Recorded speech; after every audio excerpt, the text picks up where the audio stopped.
Good morning. Thank you for joining me today. I'm Mark, this is Spiguyver Backpacking, and today we have probably the most requested of the coffee series. So I've been doing this series where I'm trying to find the ultimate coffee on the trail, and I've had one device that has been requested more than all of the others combined. Now, I did the poll, and most people seem to take and be able to justify carrying the Instant over everything else. However, the one piece that everyone wanted to see was this. This is the Aeropress by Aeropress. And it is a pretty simple device. It is a newer device. Some people compare it to like a French press, but there is a difference. There's a little bit of pressure there. Now, it is called like a hand press espresso maker. I think that's a stretch. You really can't call it an espresso maker. What you're going to get out of it is not truly espresso, but it is a good cup of coffee. So why don't we get right into this? Let's go.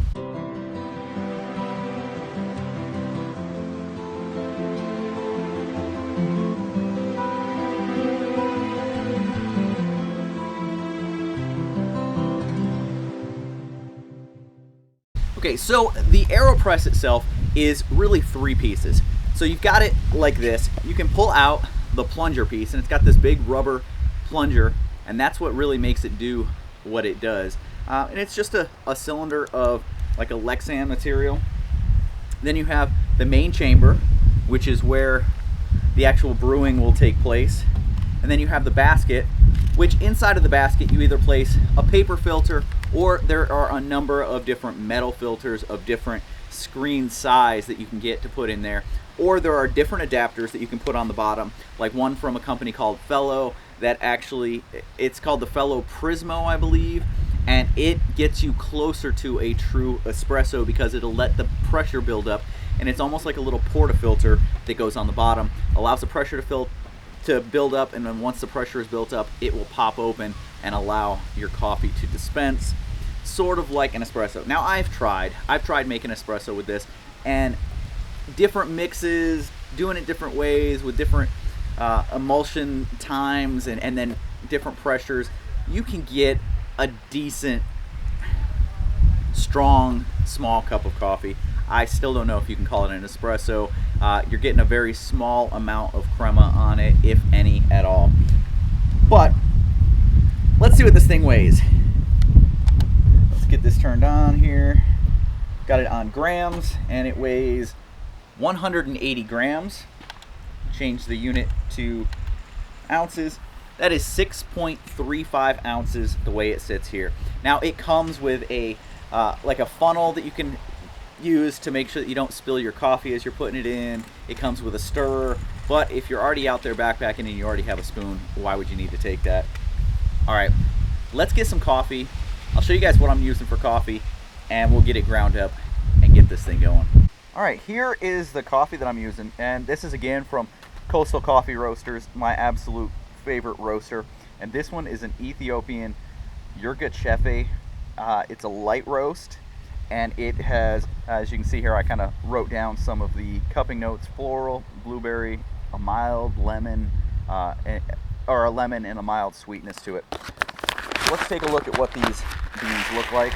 I'm going to measure out 35 grams, which is quite a bit for a cup of coffee. Normally, people go with about 16 grams for a normal cup. I'm trying to go a little bit different. I'm doing this a little bit differently. There we go, there's 35 grams. Let's take a look at those beans. Very, very nice beans right here. Okay, here is the ground coffee. So it is a medium grind.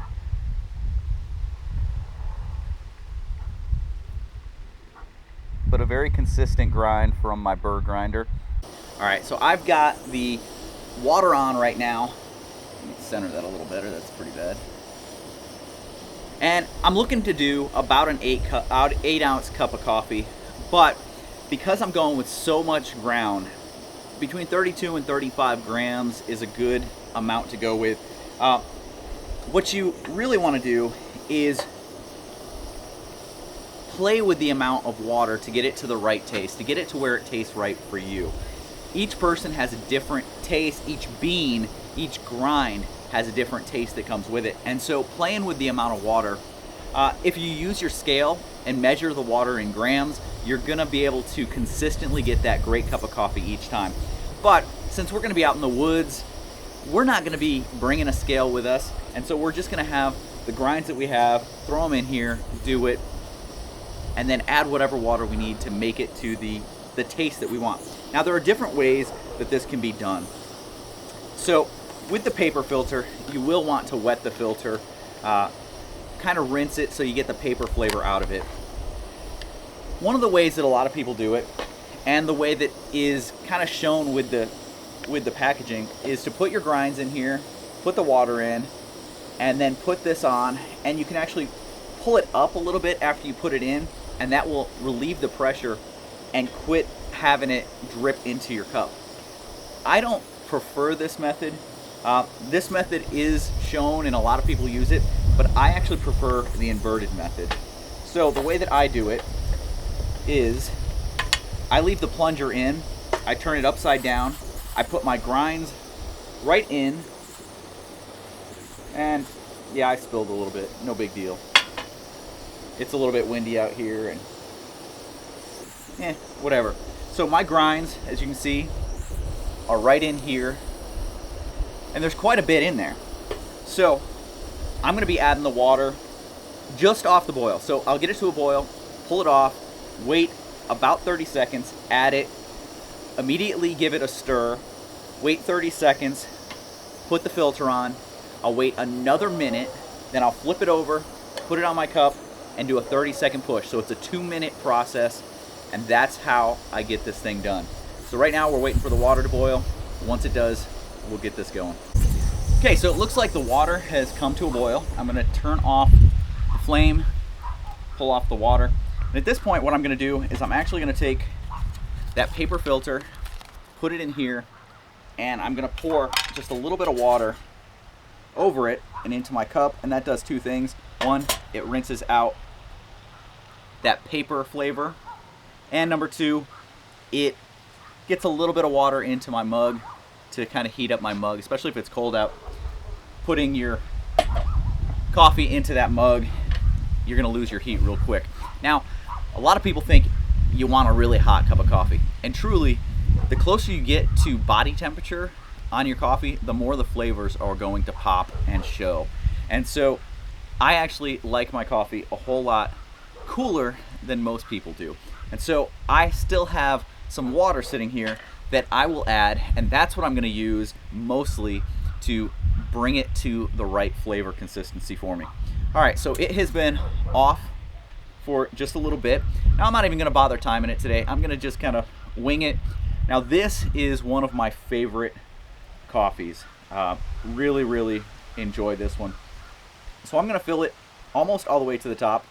And I don't know if you can see it right now, but there's this bubbling effect, and that is the off-gassing, the CO2 off-gassing from the coffee. Now all that coffee is off-gassing, there's bubbling, and so it's higher than it will be, and so it's gonna settle down, and I can add a little bit more water to it right before I put the filter on the top. So that's what I'm waiting for, is that 30 seconds to expire before I put that on top. I'm gonna add just a little bit more water here. You can still see definitely a little bit of the off-gassing there. Now I'm gonna go ahead and put that filter right on there. So we rinsed it out, it's on there, ready to go.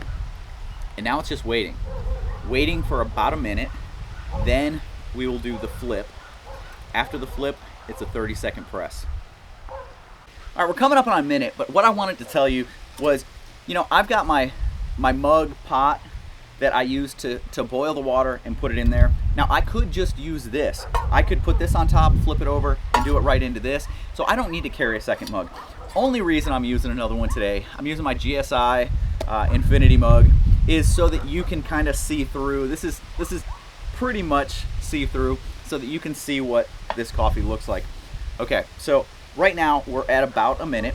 So the easiest way to do it is set this right on top, flip this over just like this, and now just put a gentle, even pressure pushing down to get all that coffee out of there.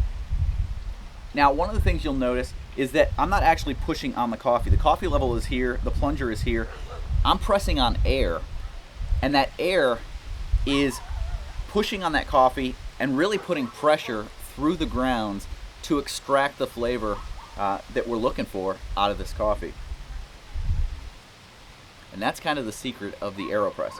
Now, as you're pressing, you're listening for the air sound. So when you get to the very bottom and you've extracted all of the water through the coffee, you'll find a spot where the resistance kind of goes away and you'll hear a whooshing sound from the air right there. So as soon as I hit that spot, I'm done. I pull it off, and that is the cup of coffee. Now, I could try it like this. I know that it's going to be a little bit weak or a little bit strong right now, so I'm going to let it kind of sit for a minute and taste it. It's really good, but it is strong, a little bit stronger than I want it right now. To get it to that flavor that I'm looking for. Now, we did use quite a bit of coffee in this one. Just use my spoon, stir that up a little bit.